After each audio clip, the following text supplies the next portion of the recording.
لیں۔ سوال یہ ہے کہ جب مسجد میں جائیں تو موبائل کو بند کرنا زیادہ بہتر ہے یا وائبریشن پہ میوٹ حالت میں لے کے جانا؟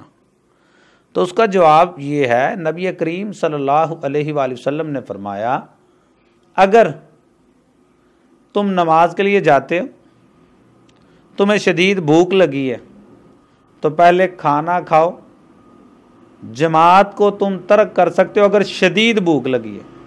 شدید سے مراد کیا ہے؟ کہ میں نماز پڑھتے ہوئے بھی کھانے کے بارے میں سوچ رہا ہوں،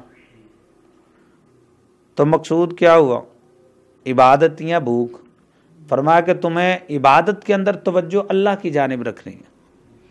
اب یہی چیز اس میں لیں، ایک بندہ اگر فون کو، کئی لوگ ہمارے جو ہے نا وہ کہتے ہیں یار بند نہیں کرنا، کوئی کال آ سکتی ہے۔ خدا کے بندے اگر بند نہیں کرو گے کال آ سکتی ہے تو مقصد تو فوت ہو گیا، تم نے نماز میں کون سا اٹھا لینی۔ اب ہوگا کیا نقصان؟ اگر کسی بندے نے فون کو بند نہیں کیا یا پائلٹ موڈ پہ نہیں کیا بلکہ صرف وائبریشن پہ اکتفا کیا، تو جب وائبریشن ہوگی کسی دوسرے کو پتہ چلے نہ چلے، اس کی اپنی توجہ موبائل کی جانب مبذول ہو جائے گی۔ لہٰذا یہ بات ذہن نشین رکھیں کہ جب بھی مسجد میں جائیں تو فون کو وائبریشن پہ نہیں بلکہ بند کریں تاکہ بندہ متوجہ الی اللہ ہو کر عبادت کر سکے۔